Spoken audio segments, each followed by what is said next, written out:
In the first episode, we discussed choosing the right type of poultry business, setting realistic expectations, understanding the costs involved, and avoiding some of the common mistakes that cause people to lose money before their business even gets started. Now that you've decided poultry farming is the business you want to pursue, the next step is planning. I know planning isn't the most exciting part of starting a business. Most people are eager to build a poultry house, buy chicks, and begin raising birds. But from my experience, the time you spend planning before you invest can save you a lot of money and frustration later. Many poultry businesses fail because important decisions were made without enough planning. A farmer buys chicks before preparing the poultry house. Another builds a house that's too small for the number of birds they intend to keep. Someone else spends nearly all their money on construction and discovers they don't have enough left to buy feed. These are mistakes that can be avoided. Good planning gives your business a strong foundation. It helps you understand what you're trying to achieve, what resources you'll need, and how to use your money wisely from the very beginning. The first thing you should decide is the type of poultry business you want to build. Although we introduced the different types of chicken enterprises in the previous episode, this is where you make a decision. Trying to do several things at once is one of the quickest ways to make your work more difficult than it needs to be. Some beginners buy a few broilers, a few layers, and some indigenous chickens because they want to see which one performs better. While that may sound like a good idea, each type of bird has different management requirements. They grow at different rates, eat different amounts of feed,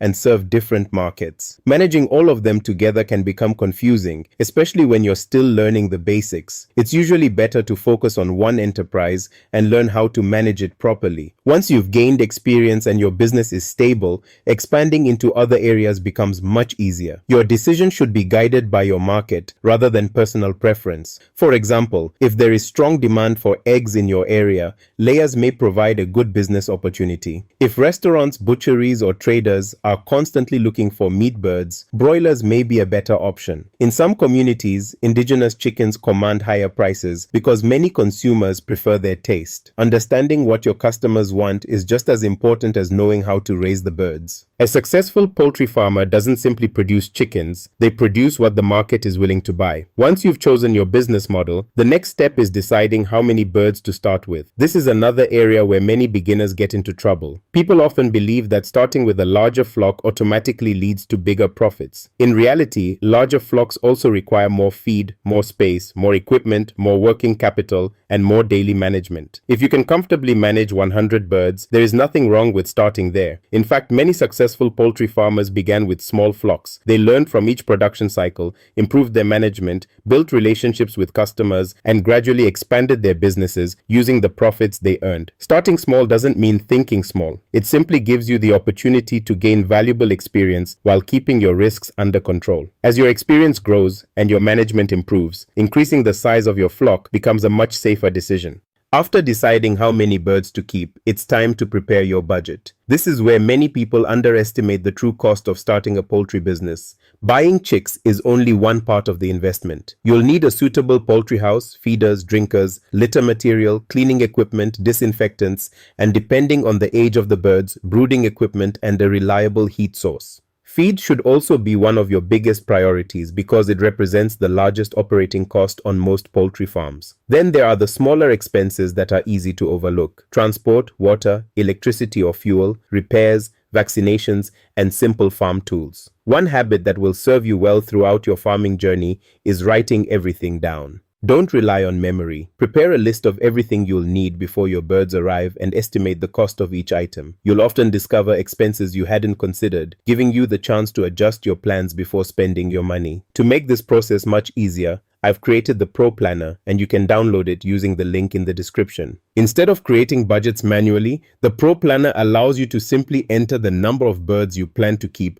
along with your estimated costs for chicks, feed, labor, equipment, vaccines, utilities, and other expenses. It then projects how much capital you'll need to get started, how much feed your flock is expected to consume throughout the production cycle, and how much working capital you'll need before your farm begins generating enough income to cover its day-to-day expenses. It also estimates your expected revenue and profit based on the information you provide. One feature I especially like is that you can test different scenarios. For example, you can see how your profits change if feed prices increase, if production improves, or if market prices fluctuate. This allows you to make informed decisions before you invest your money instead of learning costly lessons after you've already started. For anyone starting a poultry business, I consider the Pro Planner one of the most valuable tools you can have before buying your first day-old chicks. Another area that deserves careful attention is working capital. This is one of the biggest reasons new poultry businesses struggle. A farmer spends nearly all the available money building the poultry house and buying equipment. The chicks arrive, everything looks promising, and then, after a few weeks, the money is gone while the birds still need feed every single day. That's exactly the situation the Pro Planner is designed to help you avoid. By projecting your cash requirements throughout the production cycle, it helps you identify whether you'll have enough money to keep the business running before you commit to starting. Always remember that starting the business is only the beginning. You also need enough funds to support the flock until it starts generating income. Whether you're raising broilers or layers, there will always be a period when you're spending money before you begin earning it. Planning for that period is one of the smartest financial decisions you can make. At this stage,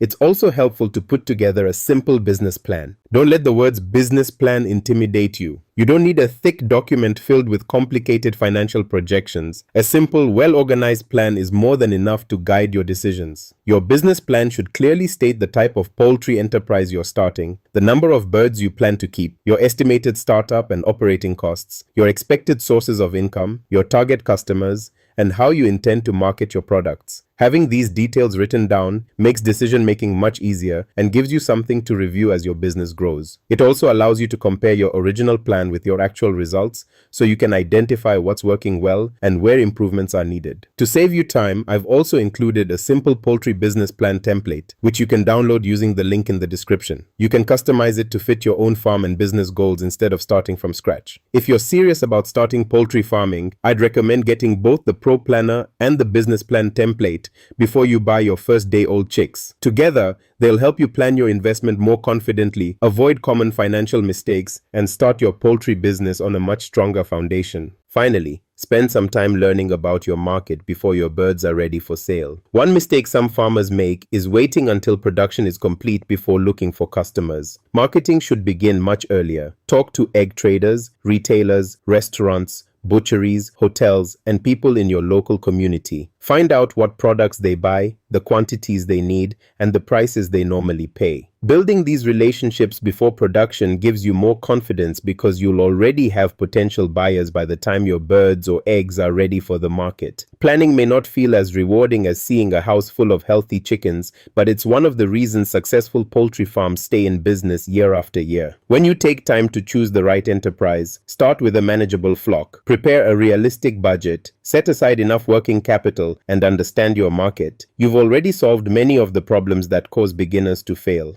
Every strong poultry business is built on good decisions made before the first chick ever arrives. In the next episode, we'll move from planning to preparing your farm. We'll look at how to choose the right location for your poultry house, how to design it for proper ventilation and bird comfort, the equipment you'll need before your chicks arrive, and the biosecurity measures that help keep your flock healthy from the very beginning. Thank you for watching. If you found this episode helpful, consider subscribing and following the rest of this series. Each episode builds on the previous one, and by the end of the series, you'll have a practical understanding of how to start, manage, and grow a successful poultry business.